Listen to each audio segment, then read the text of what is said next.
La tasa de crecimiento de cultivos de hoja de coca entre el 24 y el 25, desde el 23, da 2.5% de crecimiento anual.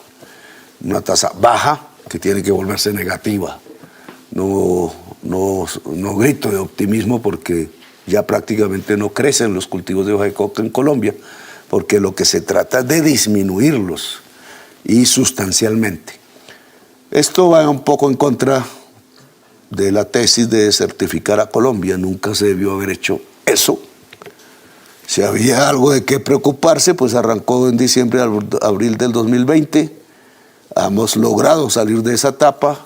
No debió ocurrir lo del 2020 hasta el 2023, que fue el abandono del programa PENIS, el abandono de la sustitución voluntaria de cultivos. Bien, pasemos a los siguientes cuadros. Aquí ya empezamos a ver las reacciones desde el punto de vista del número de combates.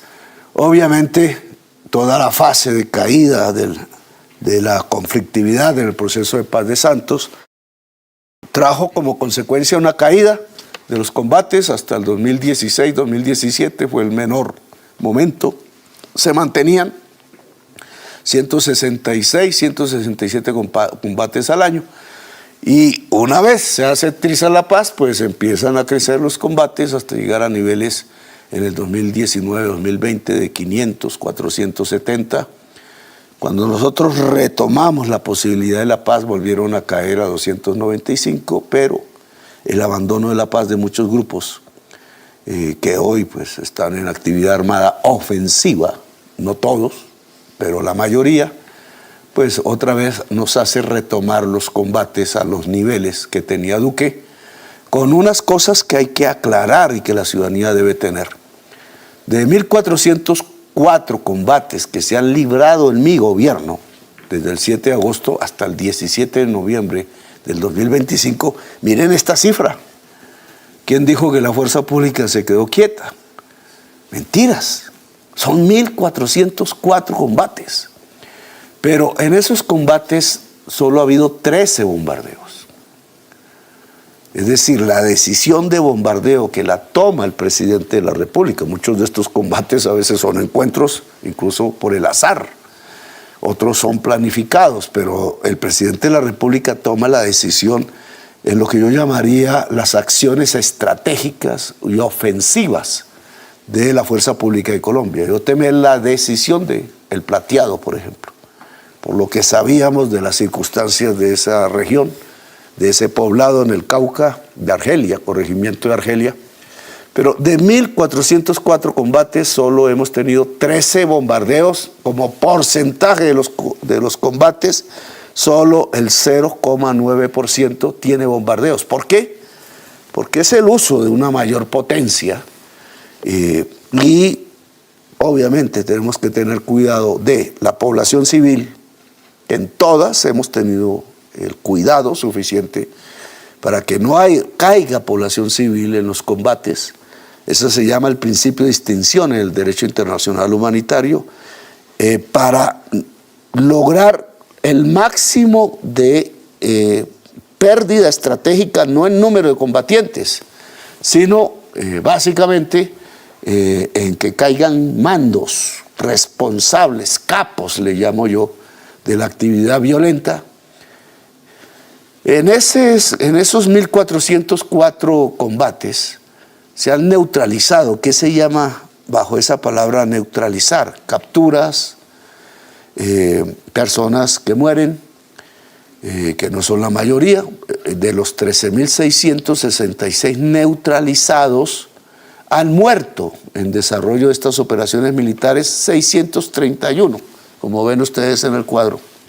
El 4% del total de las neutralizaciones son cadáveres irrecuperables como vidas humanas, lamentables indudablemente, pero no es el objetivo de la fuerza militar. No ha sido matar, ha sido capturar, tratar de capturar.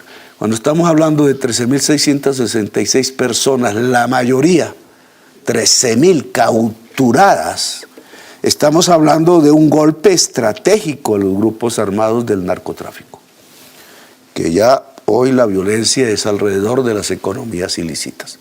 13.000 capturados por la fuerza pública no es una cantidad despreciable. La justicia pues ya tendrá su competencia en los juzgamientos de estas personas de acuerdo a sus niveles de confrontación, de preparación o de responsabilidad de lo ilícito. Dentro de estos neutralizados hay muchísimos menores de edad. Aquí tenemos las afectaciones de la fuerza pública.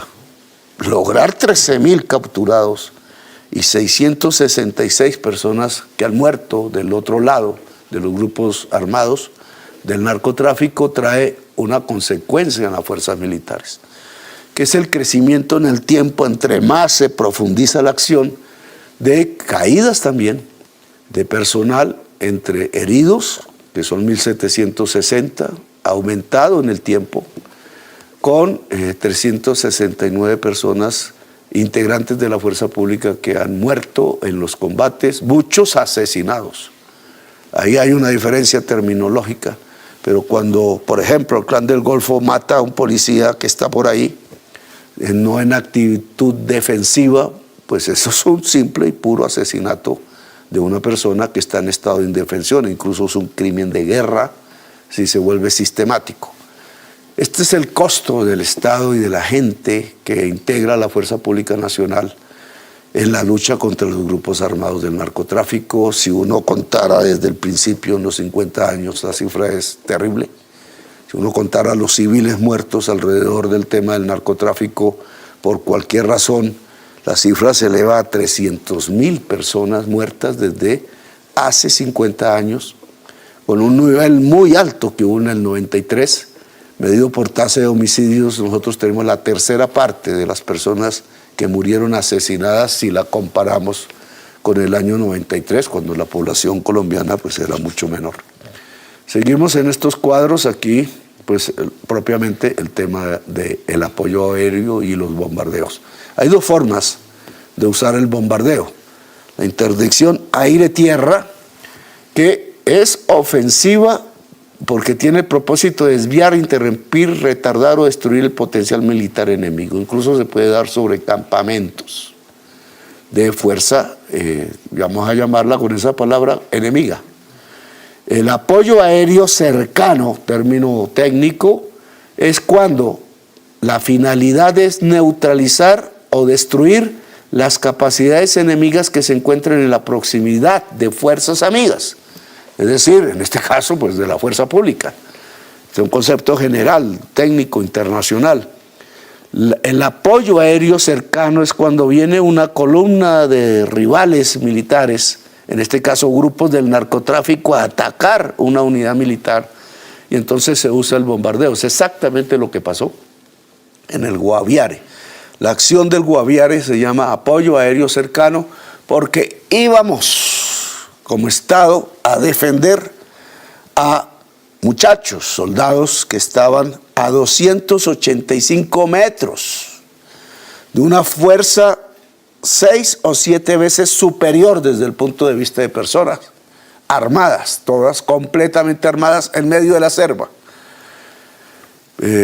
Allí caen menores de edad, como combatientes, ojo, porque se nos viene confundiendo en una discusión más que todo con objetivos políticos. La gente del común, a través de ese tipo de malinformación, cree que es que mandamos unas bombas sobre un caserío, que había población civil y que cayeron indistintamente con personas que estaban armadas. Eso no es cierto. Estamos hablando de una columna que se mueve en el interior de la selva y muy lejos de cualquier caserío, por pequeño que fuera, que estuviera cercano a las selvas del Guaviare, que es una fuerza armada completamente en todos sus integrantes. En esa fuerza van menores y no lo sabíamos exactamente. Se puede presumir la existencia de menores por la actividad que va contra el Estatuto de Roma y el derecho internacional humanitario, que es el reclutamiento, forzado o no, no importa, reclutamiento de menores, que está desarrollando en primacía el grupo de Iván Mordisco, lo cual lo coloca como un criminal de guerra que debe ser denunciado ante la Corte Penal Internacional. Yo lo voy a hacer porque tengo esa facultad de denuncia ante la Corte Penal Internacional, aun si la justicia colombiana pues pudiera procesarlo, pero no ha podido. Iván Mordisco sigue, le dijeron que lo habían matado, sigue ahí y sigue empoderándose con la intención de construir poder militar, control territorial sobre no solo cultivos de cocaína, sino realmente y sobre todo sobre minerales de tierras raras que vende a contrabandistas en Colombia, y desea, y parece que ha pasado hacia Venezuela, en la selva amazónica de muy difícil control. Ahora, los requisitos para definir qué es un menor combatiente, que no es un concepto mío, sino el derecho internacional humanitario, básicamente son tres, que quiero que ustedes los comprendan porque no queremos que se nos compare y se nos asigne como si hubiéramos violado el derecho internacional humanitario, que ninguno de aquí lo ha hecho. El que hace parte de la estructura de un grupo armado. No estamos hablando de niños que pasaban por ahí, o de niños que estaban en un caserío o en una ciudad y fueron bombardeados. No estamos hablando de eso, estamos hablando de niños menores de edad que han sido incorporados. Los menores de edad se dividen entre niños y adolescentes según nuestra ley, pero para mí todos son hasta la definición de 18 años, siendo aún adolescentes la mayoría, pues menores de edad. Entrenamiento, segundo, en las hostilidades, han sido entrenados o no. Y tercero, equipados con armas e intendencia para la guerra.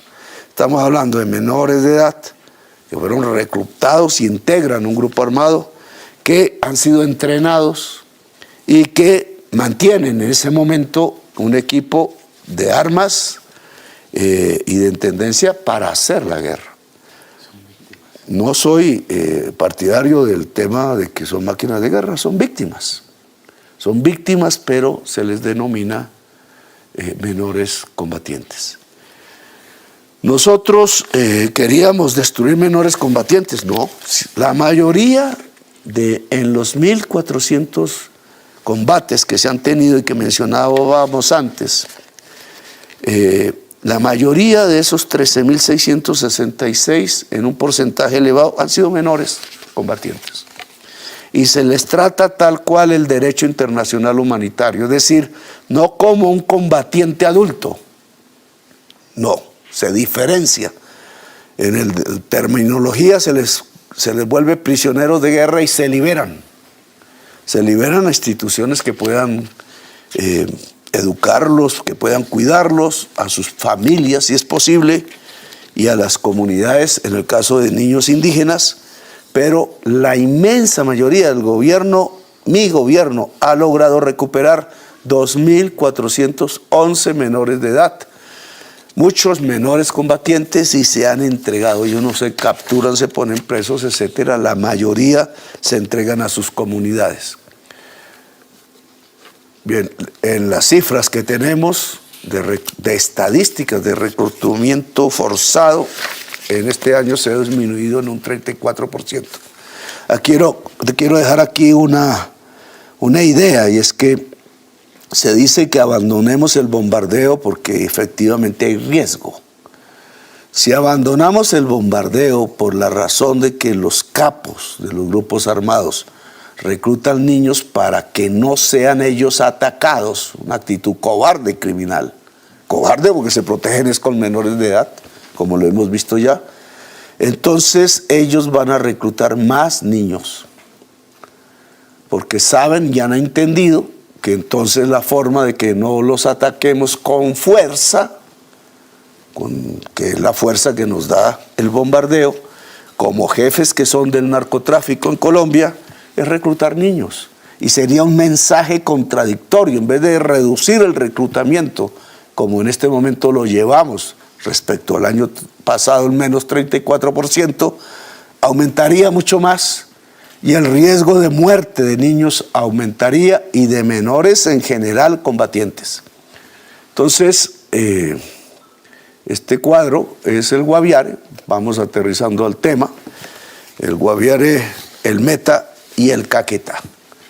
Es una zona específica de Colombia, relativamente selvática, en buena parte, algo de Orinoquía. La zona roja que ustedes ven son zonas donde ha crecido la violencia. La zona verde ha disminuido, la zona amarilla se mantiene estable más o menos. La zona de crecimiento de la violencia es mayor que la zona de disminución. En cifras es evidente, en términos de homicidio intencional, del 2024 al 2025 creció 34,6%, toda la zona. En términos de masacre creció 250%, de 8 a 28 masacres en solo un año. En términos de secuestro creció 450%, en términos de trata de personas 220%, el desplazamiento de campesinos creció 213%, el confinamiento a la población creció 46%, es decir, casi todos los hechos de violación de derecho internacional humanitario crecieron en solo un año de manera importante. La presencia de un grupo que intenta esclavizar a la población campesina, en algunos casos ciudades, de manera importante. Ese grupo es el de Iván Mordisco. Iván Mordisco vende cocaína, y voy a decirlo públicamente, le he pedido al Estado colombiano en sus diferentes formas y al gobierno en nuestra fuerza pública que investigue esto a profundidad y logre la captura del capo de capos que maneja el señor Iván Mordisco, al cual le vende la cocaína. Se llama el señor Alirio Zárate, alias Runcho. Se mueve también en la altillanura colombiana. Acaba de matar al señor alias Sinaloa, alias Boyaco, en el Putumayo, otra zona de alta producción cocainera. Ahí hay un lavador de dólares del señor, cuyo nombre aún no menciono porque debe ser parte de la investigación. Pero aquí no solamente se trata de un combate militar, sino siendo economías ilícitas, es jurídico militar, y por tanto hay que capturar al capo que maneja las fuerzas de Iván Mordisco y a Iván Mordisco, que es su cliente y que es un narcotraficante alto, jefe del narcotráfico de nombre Alirio Zárate. Es una orden que le he dado a la fuerza pública. Ojalá la fiscalía nos ayude en este propósito. Bien, este grupo ya tiene varias bajas, lo hemos debilitado. Actúa en el Cauca con sevicia contra la población civil y contra la población indígena. Ha reclutado buena parte, 240 menores de edad de los cabildos y de las comunidades indígenas. En todo este tiempo ha venido perdiendo mandos. Estamos ya detrás de los mayores. Bandos 2 del Cauca se entregaron incluso pacíficamente.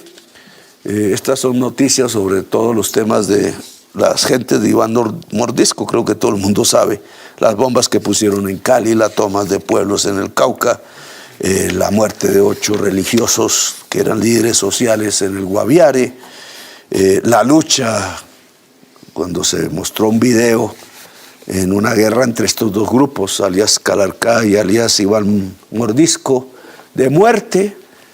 Llevaban volquetadas de cadáveres, muchos de ellos se veía de menores de edad, de muertes entre ellos. Parece que un frente de Iván Mordisco contra otro frente de Iván Mordisco. ¿Por qué se presenta eso? Porque esto no están pensando en ideologías ni en cosas por el estilo, esto simplemente están pensando en la codicia. Y entonces, ¿quién controla más una economía ilícita, etcétera? Este es el mapa, voy a explicarlo, porque esta es la operación misma. Aquí los detectamos, 7 de noviembre de 2025. Ya había aquí una filtración, un método de filtración, no es que estuviéramos ajenos a ellos, pero aquí se presenta el primer combate. 7 de noviembre del 2025, estamos hablando de unos días hace. Y por tanto empieza un registro de su movimiento entre el 7 de noviembre y la fecha última, que es exactamente hace, ¿cuánto fue? 3 días, ¿no? 10 de noviembre. O sea, estamos hablando de este movimiento en 3 días, que lo detectamos. Los métodos no se los voy a contar por ahora. Hay 8,4 kilómetros aquí en un terreno normal, eso son 2 horas, pero se vuelven 3 días porque esto es selva pura. Aquí no hay más que selva. Está el río Itil, ¿cómo es? Itilla, es lo único que está cerca, lo demás son selvas. Estos pedazos pelados es el desastre que están cometiendo, tratando de volver haciendas, lo que es selva. Es un problema dramático a escala mundial y tonto, además, desde la perspectiva de la fertilidad de la tierra, porque estas tierras se vuelven pobres y desiertos si no está la selva encima. Pero esto es selva, aquí no hay caseríos, no hay ni uno. Quien nos acusó de que no cumplimos el principio de distinción, que es no atacar población civil, pues nosotros aquí no hay población civil. Estos 8,4 lo recorren y aquí en este punto verde están 20 militares. La distancia de 285 tiros de fusil. Pues la selva pues no se alcanza a ver, pero ya iban sobre los 20 militares. 285 metros los recorren quizás en 4 o 5 horas por la selva, pero estaban a punto de entrar en combate. Los 20 militares se hubieran podido, porque estaban en comunicación con la fuerza pública, se sabía, y ellos ya sabían que iban sobre ellos, se podían disponer en forma de una emboscada para emboscar a 120 a 150 personas armadas que van aquí en situación ofensiva para acabar con esta fuerza. Alguien diría, pues retírenlos. Eso es la derrota de Colombia, porque esto es el control por parte de la fuerza ilegal del territorio, y entonces yo tomé la decisión aquí, que es lo más conveniente. Permitir que estos 20 traten de emboscar a 150, el riesgo de muerte de los 20 militares, porque otra fuerza por tierra no podía llegar en los tiempos que se necesitaba, estando ellos a 285 metros, ¿cuánta otra tropa podría estar cerca para llegar antes de que llegaran ellos? Por eso yo tomé la decisión, dado el riesgo de una muerte generalizada de los 20, que la mayoría son jóvenes colombianos, de bombardear aquí. Y es lo que ya ustedes vieron, con un resultado que es victorioso para las fuerzas militares, para la sociedad colombiana. El hecho de que exista guerra no es una victoria, es una derrota. La victoria es que haya paz, pero porque nuestro deseo es que haya paz, entonces no vamos a dejar matar 20 soldados. Por lo menos yo no voy a permitirlo. Y además porque esto es un mensaje, esta derrota es estratégica para las fuerzas del señor Iván Mordisco en el frente amazónico y de la altillanura, porque le rompimos, y vamos a dar un poco las estadísticas, pues una serie de datos que genera este bombardeo solamente, sin contar el de Arauca. Se recuperaron en términos de personal, de personas, 3 personas, 2 se entregaron, un capturado, aquí hubo un menor de edad que se recuperó, creo, y 3 menores fueron recuperados. O sea, que no aquí el ejército logró recuperar 3 menores combatientes. Ya definimos que es un menor combatiente. Murieron pues 20 personas, entre ellos menores combatientes, 20 en esta acción. En total la neutralización fue de 25 personas, 26 personas según la suma, 3 más 2, 5 más 1, 6, 20, 26. La mayoría murieron por el bombardeo. Una minoría fue capturada y los capturados todos fueron menores de edad, algunos se rindieron, menores de edad. Ese es el resultado en términos de personas. El armamento, armas largas, fusiles, son 24, ustedes pueden ver ahí en su televisor. 6 ametralladoras, las 6 ametralladoras hacen muchísimo más que los 24 fusiles. Aquí ya tenemos 30 armas de alto poder. Armas cortas 10, proveedores para fusil 154, morteros de 60 milímetros 3, 46 granadas, la munición en total 20.476 y una serie de explosivos. Las minas antipersonales cayeron 25, etcétera. Esto es una forma de destruir la capacidad ofensiva de esta fuerza en un porcentaje elevado para este tipo de columnas. Protegimos la vida e integridad de población civil porque esta gente iba hacia la población civil. Garantizar la gobernabilidad y la prestación de servicios sociales del Estado, fundamentalmente debilitar la capacidad de esta fuerza, incluso para reclutar menores de edad adicionales a los que ya tiene y que exigimos se devuelvan a la población de Colombia. Indudablemente hay que lamentar las vidas humanas. Yo no me alegro, yo siempre he hablado de personas. Son personas, seres humanos que mueren, y en el caso de menores combatientes, pues es una vida por delante que el país pierde. Claro que el Estado tiene una responsabilidad aquí, que es las zonas de origen de estas personas, que también están identificadas, porque son zonas en general de pobreza. Disminuir la pobreza de regiones excluidas completamente del desarrollo nacional por siglos, tratar de que esas regiones tengan escuelas, tengan universidades, tengan una opción para la juventud, para las familias, una prosperidad, es limitar la posibilidad de un reclutamiento que muchas veces no es forzado y que mantiene menores combatientes demasiado tiempo bajo la guerra, afectando toda su capacidad psicológica de amor, de gerencia sobre la vida. La educación es el mejor método, sobre todo si comienza temprano, desde los 3 años, para lograr que esos niños vivan felices, y al vivir felices, contentos, en medio del amor, pues no cojan un arma para matar a su vecino, en cualquiera de las formas que conocemos en Colombia, o integrar este tipo de organizaciones. Estas organizaciones no giran sino alrededor del narcotráfico. Por tanto, desnarcotizar a Colombia hoy, desde el punto de vista de incluir el campesinado en el progreso social, todo esto se realiza en medio de zonas indígenas, de negritudes, de campesinado mestizo, rurales. La integración del mundo campesino, indígena, de negritudes rurales es fundamental para la paz de Colombia. Por eso buena parte de la inversión debe dirigirse a estos objetivos, la mayor parte de la inversión. Armar la fuerza pública también es fundamental, porque es una estrategia político-militar, socio-militar, si ustedes quieren.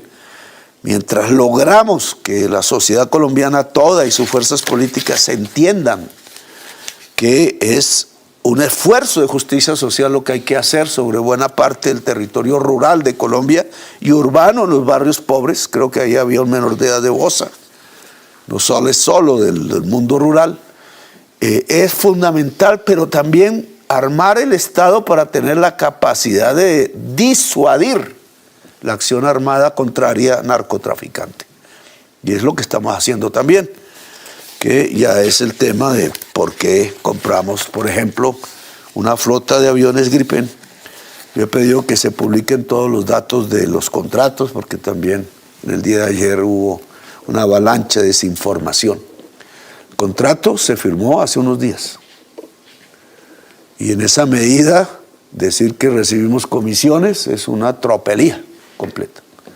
Hace unos días apenas se firmó el contrato, después de 3 años de negociaciones minuciosas, que también han dicho que no contemplan la realidad del mercado de los aviones en el mundo. Pues faltos de mirar internet incluso. Aquí estamos hablando de una compra de aviones adicionado con una compra de armamento para los aviones, adicionado con el mantenimiento y el apoyo logístico de los aviones, adicionado con el entrenamiento, una cosa que vale incluso 200 millones de euros por sí sola, que es enseñarle a los pilotos a través de aviación simulada y en colectivo, que no individual, porque aquí se necesita la acción colectiva, más un offset en obras sociales, como el Hospital San Juan de Dios, como la fabricación de paneles solares en el Caribe, como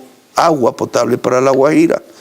El conjunto es lo que vale este tipo de valor, que da un valor unitario por avión de 215 millones de dólares, que se compara a veces, es la perfidia un poco de algunos miembros de la oposición, con aviones pelados, es decir, sin apoyo logístico, sin armas, etcétera.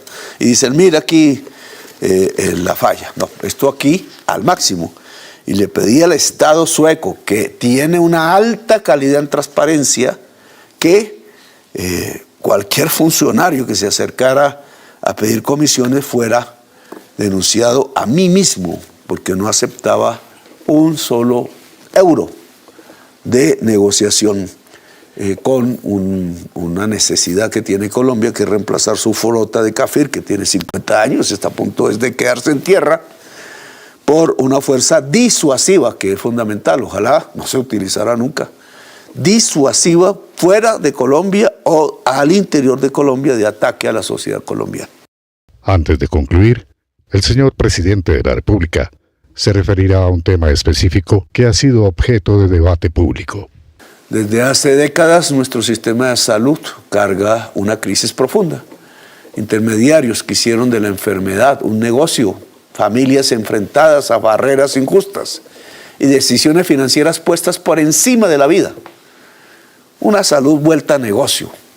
Por eso este gobierno defiende con firmeza la transformación que la ciudadanía eligió en las urnas, aun cuando algunos sectores políticos, los mismos que se opusieron a cualquier cambio, a las pensiones, al aumento salarial, hoy hunden el barco como la reforma y luego se presentan como los únicos que venden chalecos salvavidas. Así alimentan el caos para pedir más poder mientras el pueblo sufre. En medio de esta confrontación salud, en una locución del 15 de julio se confundió. La frase es que tenemos un sistema criminal porque muere personas que podrían salvarse simplemente aplicando la ciencia que hay en el momento, y mueren porque el negocio no da. Se confundió con que estaba diciendo que un señor, el señor Michael Grajales Jiménez, era el criminal. El criminal es el sistema y por eso debe cambiar. Y por eso debo decirlo explícitamente, fiel a mi compromiso con el Estado Social de Derecho. Y por tanto, cuando yo digo criminal me refiero al sistema. Hay personas individualizadas que la justicia debe juzgar porque se robaron el dinero por manos llenas, billones de pesos, o porque acaparan los medicamentos, y ahí son criminales. Hemos descubierto con la Policía Nacional lugares exactos y empresas exactas con nombre propio en donde se acaparan medicamentos de uso incluso fundamental, como la penicilina o como la insulina, etc. Pero debo ser justo en reconocer que esa crítica estructural al modelo tiene unos límites que solo la justicia colombiana debe pasar como juicio personal individualizado. Entonces el señor José Miquel Grajales creyó que yo estaba usando esos términos para acusarlo a él de criminal y para referirme a él como una relación de supuesta financiación de campañas políticas. Es la empresa donde estaba él, donde aparece en varias campañas políticas electorales financiando partidos políticos, y la empresa es extranjera. Y yo no puedo permitir que eso que la Constitución colombiana prohíbe se haga. Ningún extranjero puede financiar campañas políticas o actividad política en Colombia, ni en el pasado, ni en el presente, ni hacia el futuro en las próximas elecciones. Hay que vigilar de manera muy intensa el que dineros internacionales no lleguen a financiar y desequilibrar la actitud libre que debe tomar la ciudadanía en escoger lo que quiera. Como sustitución ya en los próximos años de este gobierno, me acusaron muchísimas veces de quererme reelegir, llenaron páginas enteras, pero eso no fue cierto y ustedes van a elegir la próxima mandataria del país. Ahora, yo tengo la facultad de declarar, sí, qué personas pueden volverse ciudadanos. El Estado colombiano determina quiénes entran al país, quiénes no. Yo tendría una facultad también en ese aspecto, lo han usado otros gobiernos. Eso será un tema que discutiré en otros términos. En general, conservo el principio de que en Colombia, a pesar de los ataques de gobiernos extranjeros, puede entrar el que quiera entrar siempre y cuando no sea para destruir el Estado social de derecho y la tranquilidad de la ciudadanía colombiana. Gracias, muy amables por haberme escuchado.